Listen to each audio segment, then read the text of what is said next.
Bonjour mes amis, my name is Freya and welcome back to Growing My Grandpa.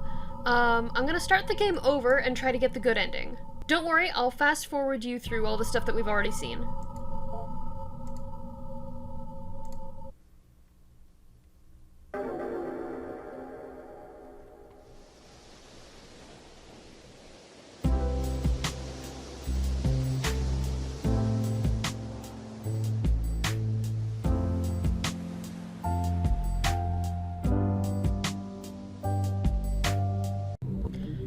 Okay, so I didn't read the summaries for the other radiograph images, so this is the one at 6 days.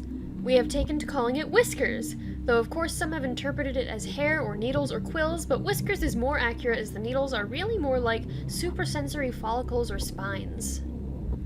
The nerve nets distributed throughout the morphology of these spines resemble those of genus Hydra, but have myelin sheaths that are functionally the same as vertebrae. So we can see in the X-ray each spine is laden with dense optical arrangements similar to compound eyes. That's cool. The Hydra connection is assuredly worth investigating with regard to the organism's capacity for regeneration and anecdotal deathlessness. It certainly is a robust enough creature to inspire marvel that is not untinged with fear. At 12 days... This radiograph was taken at or around growth cycle number 4. The strange thing about it was the subject of the image was found nowhere near the enclosure. It's almost like a piece of whiskers fell off and scurried into the corner. Okay, that might have been like similar to the thing in the vents. At 16 days, exposure to mammalian forms, part of a series of zoomorphic influences, led to further understanding of the propagation's ability to simulate the somatic stem cells that constitute fully developed animals. And then, of course, the final one was Jesus of Nazareth.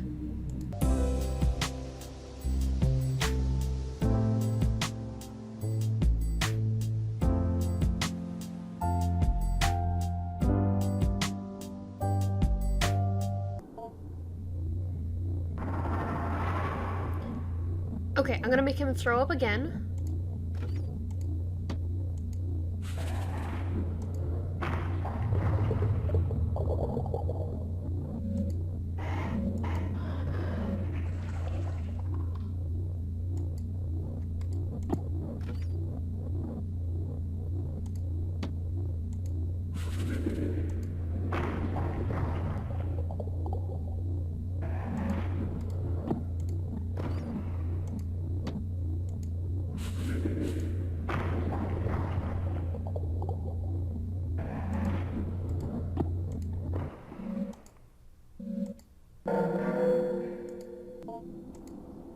Scissors! Perfect! Okay, I can use those for the sacks. It says his gums are bleeding slightly and its skin seems dry. It needs vitamin C. A kiwi fruit would be an excellent remedy.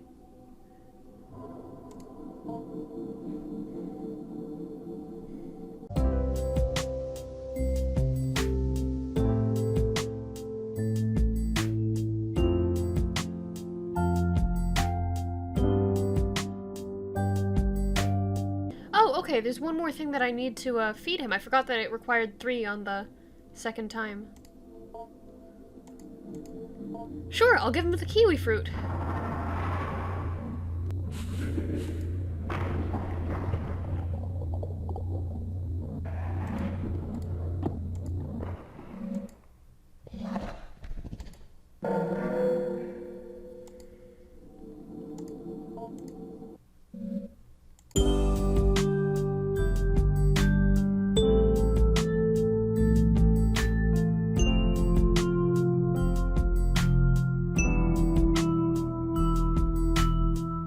Okay, you carefully make an incision into the growth with your scissors.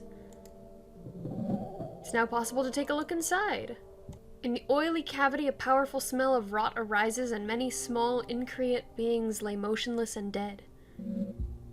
However, you just barely hear the near-silent slithering of something, or maybe it is just your imagination.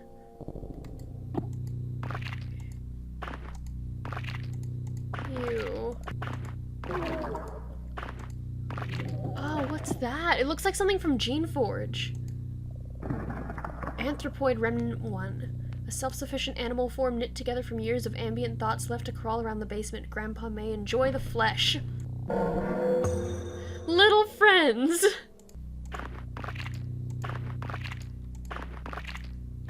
That one startled me. Anthropoid Remnant 2, and I think there was a third one, but I don't remember where. But I am going to create the mother doll.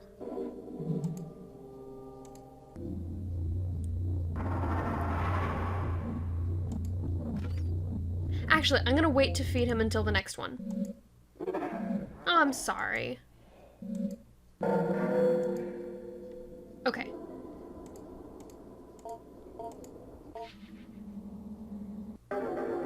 Week 4, okay.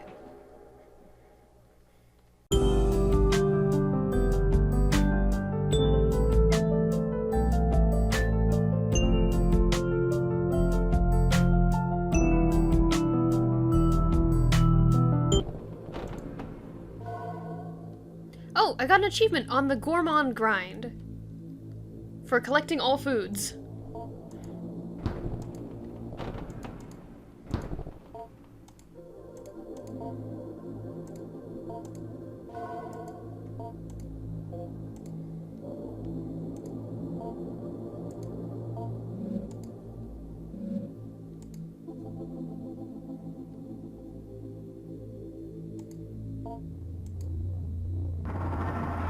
Okay, so I'm gonna make him throw up one more time.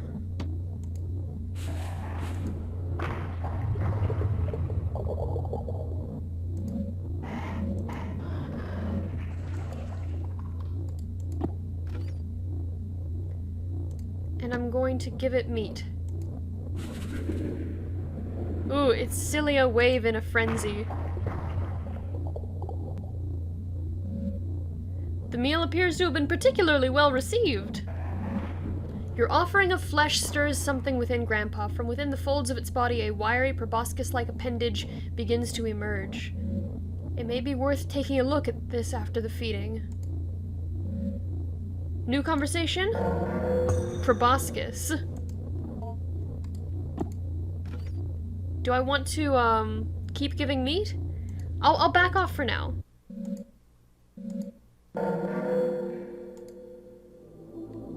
Wait, what did that say? Grandpa's proboscis is out! Grandpa! Okay, let me see what you threw up first. Flashlight! Okay, I can go to the dark corner now. Examine proboscis.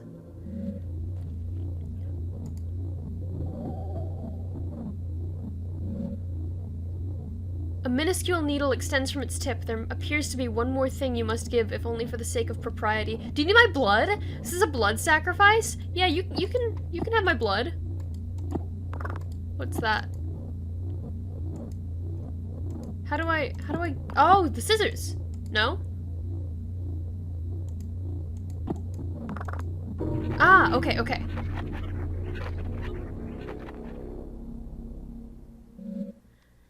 Grandpa has appreciated your blood offering. It will receive a symbol or totem from you now, although only one per offering.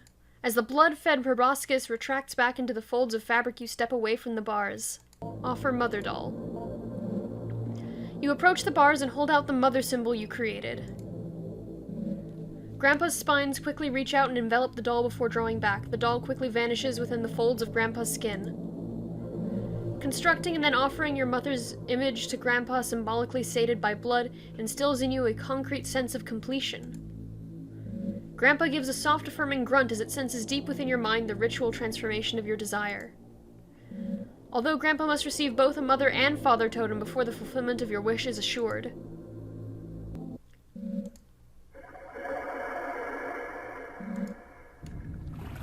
Oh.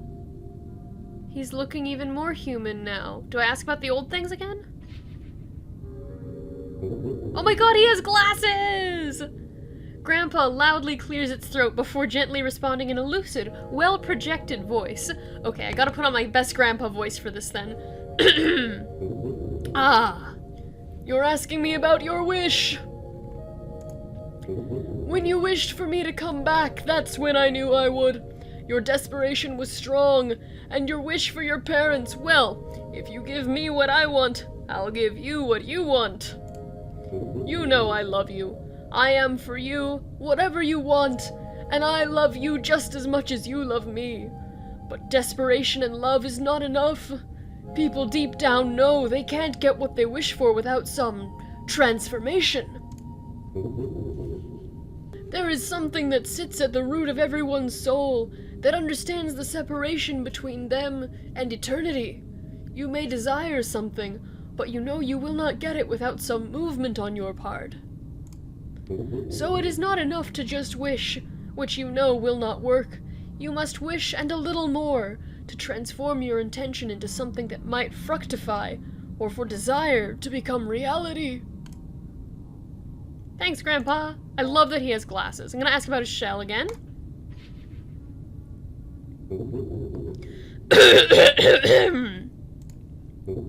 Oh, you're asking me about my shell. Oh, well, you see, I like to have something to grow in, something shaped like a person. It just helps to have something surrounding me when I don't have skin. My whiskers do the growing. My whiskers? Yes, you know, the hairy little things. I am a part of it, and it is a part of me.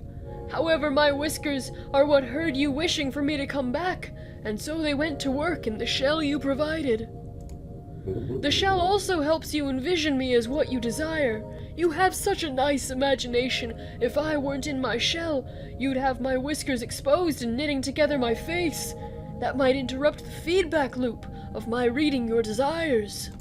And then acting upon the desires I have read, and then once again reading your reaction. We wouldn't want that interfered with. The material of the doll you put down is good fit. It's not the most comfortable, but it's quite flexible, and thankfully my shell was able to adjust nicely to my growth. I'm gonna need some water if I'm gonna keep voice acting Grandpa. Ask about the biohazard bin.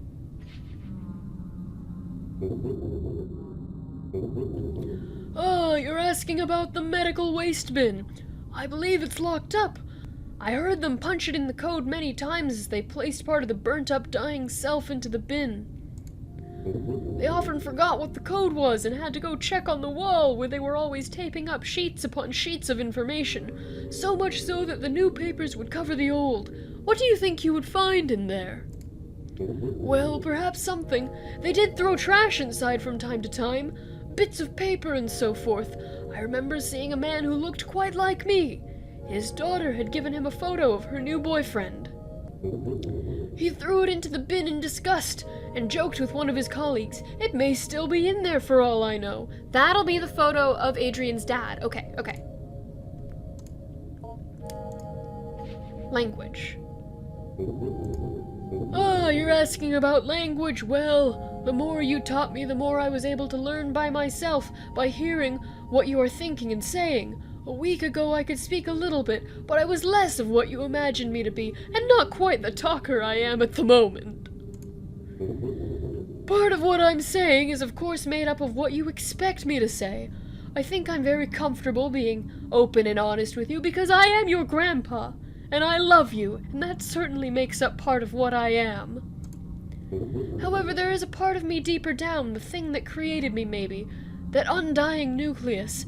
It is answering for me as well, and is unaffected by whoever might shape what I become with their thoughts. Ask about little friends. Ah, you're asking about my little friends. Well, yes, they come from me. They grow around me in pockets of flesh and protoplasm. Think of them like dreams, maybe. I'll explain. Have you ever had a dream that was sort of like a bunch of people, places, and events you experienced all mixed together and jumbled up? It's a sorting through and disposing of the refuse of the mind. My little friends are like that, refuse, and in ridding myself of them I am casting off the excess material I did not use in developing life forms. Anyone who comes close to me, well, they're my eyes, my nose, my skin. Their thoughts become mine and shape what I make. However, when I was alone for so long, I didn't have a lot of people near me. What you are thinking and expecting of me is shaping what I'm saying, how I'm saying it. Do you understand? And so, because I did not have enough input from my surroundings in order to put the material to use, the material falls off my body, crawls away, and usually dies. I'm able to make most of my material when someone is looking right at me, projecting who I will be, like you are now. What you are thinking and expecting of me is shaping what I'm saying, how I'm saying it. Do you understand? Ask about his proboscis. Oh, you're asking me about my proboscis? It's just a little tube I keep to help me feed on blood. You could say it is my real mouth, but it's not really a mouth. It appeared because you fed me flesh. One of those little friends you found, I think. You feeding me flesh was a symbol, a proposition, if you will, that you wanted to hold up your end of the bargain with regards to your wish. If someone is willing to hold up their end of the bargain and let me feed on them with my proboscis, then they can move on to the next step of the agreement, providing me symbolic instructions. I hope that helps clear things up. Oh, you have another question? Do I like the blood? Well, my whiskers, I believe they like the blood and the flesh. It's strange. They are me, and yet they are not me. I am bound to them. They control me. And technically, yes, they did make me. However, you were the one who really grew me. In some ways, those whiskers, they are me, or a part of myself, or I am a part of it. That part is much more animal-like. Whatever might happen, know that I will always love you. And because it controls me, I might not be able to act how I would like, even if I do love you. That's probably referring to how he possessed me in the bad ending. So at least he tried to warn me. Okay, but now... Flashlight. Okay, waste bin. 3, 2, 3, 2, 4, 5.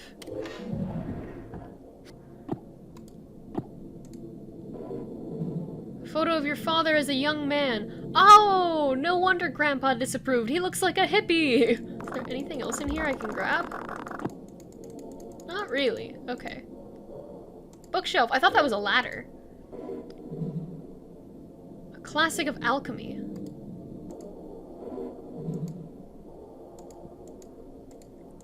Okay. If I glue the photo of Dad to the paper doll... Plastic Book Fair. Collect every document. Awesome. Okay, save. Go to Grandpa. I'm gonna give you more meat, Grandpa.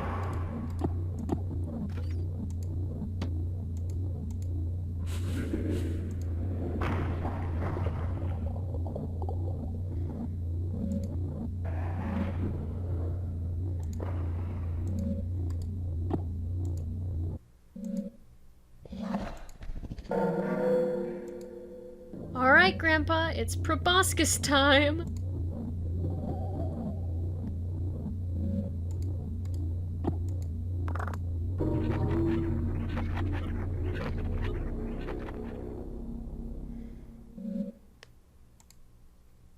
Offer father doll.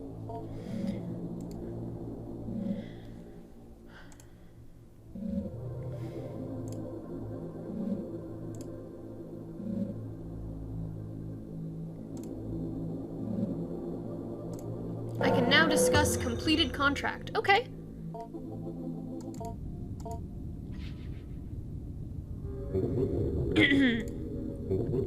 Thank you so much for completing the contract. I'll definitely help you out with your parents. Just give me a little time, and I'll be ready to act. I think you'll be very happy. Your grandpa's very happy too. You did it all by yourself, you know. I couldn't have helped you if I tried. I would have really not have liked to. Well, I did not want you to not complete the contract. I would have hated that. But do you understand why I would have had to? Maybe you don't. So much of your lives are made up, and yet what comes to pass was always once a fiction. You doubt yourself and your plans before they've even begun. And you believe what is in front of you, as if the essence of things was not something you put there long ago. Too much doubt can suffocate even the surest thing. Only with patience and growth and nurturing does something become what it will be. As you soon shall see. Is that it? Okay, bye, Grandpa. I think that was a very fruitful venture. You can have the last piece of meat if you want. I don't have any other rituals that I need you to perform, but, you know, just as a thank you.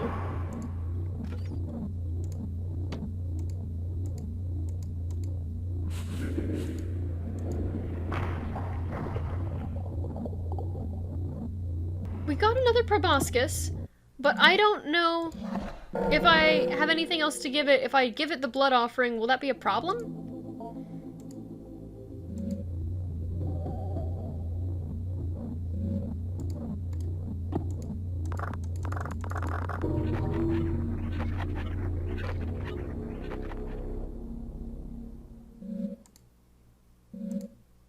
Okay, well, it let me do that, so...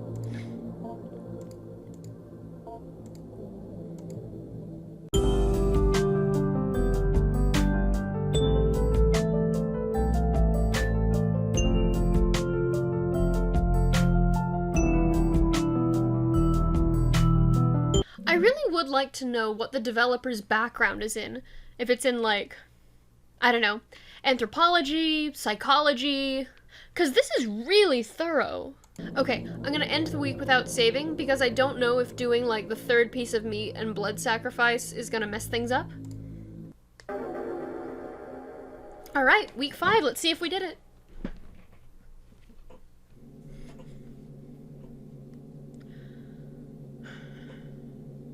I met with Adrian one final time in order to see if I could not reach some sort of resolution regarding her emotional trouble. In these past few weeks, according to the reports of her teachers and peers, she has shown a remarkable transformation in conduct. I would also add my voice to this consensus. It seems as if in our time together much has changed, for the better. I'm not suggesting our meetings were the sole source of her change. I think something has happened in her home life that has reoriented Adrian completely. She seems to suggest as much, at least, in her usually esoteric way, when we last spoke. Something tells me something may have changed with Grandpa. Yes, well, something did change. I will write down her words verbatim here. I went down the stairs like I always did, but I sort of felt like something was different. My parents weren't arguing, and I felt something had changed with Grandpa, too. There was a weird noise, but I wasn't afraid.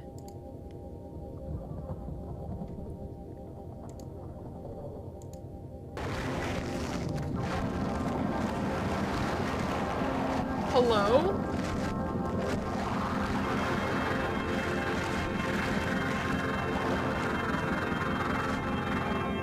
Is that my new mom and dad?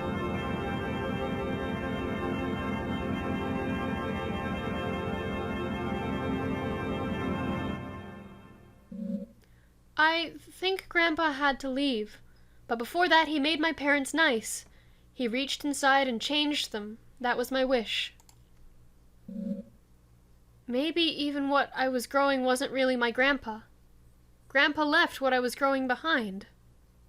He's gone now. He moved quickly out to I don't know where. But I'll always love him.